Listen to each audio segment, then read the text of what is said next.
انہی لڑائیوں نے تو افغانستان کو تباہ کرایا، انہی لڑائیوں سے پاکستان تباہ ہو رہا ہے، اور انہی لڑائیوں سے ایران تباہ ہوا، انہی لڑائیوں سے عراق تباہ ہوا، اور انہی لڑائیوں کی وجہ سے یمن تباہ ہوا، انہی لڑائیوں کی وجہ سے اردن تباہ ہوا، انہی لڑائیوں کی وجہ سے شام تباہ ہوا، اور انہی لڑائیوں کی وجہ سے مصر تباہ ہوا۔ کیا چاہتے ہو؟ اور کہتے ہو کہ سنی شیعہ ایک ہو جائیں؟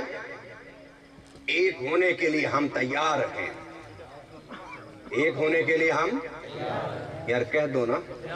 کچھ میرے اوپر اعتماد کر کے کہہ دو کہ میں آپ کو کبھی غلط راستہ، ہم اتحاد کے لیے بلند آواز سے کہو،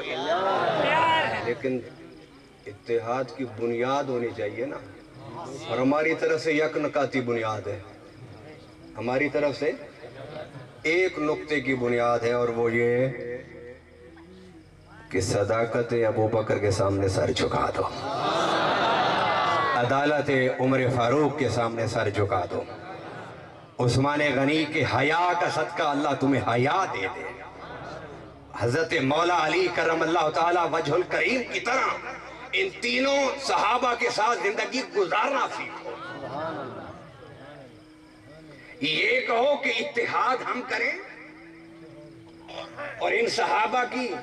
اہانت میں شریک ہوں، پھر اتحاد ہوتا ہے، یا تم اس صحابہ کی تعظیم میں ہمارے ساتھ شریک ہو جاؤ۔ بھائی آپ تیار ہیں نا اس نقطے پر اتحاد کرنے کے لیے؟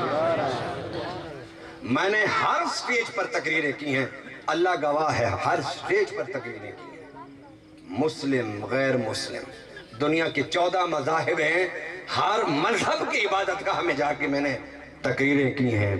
لیکن میرا موضوع ایک ہی ہوتا ہے، دل میں عشق مصطفیٰ کی شمع جلاؤ،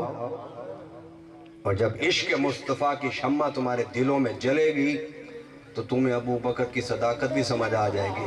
عمر فاروق کی عدالت بھی، عثمان غنی کا حیا بھی، اور مولا علی کی جرت بھی۔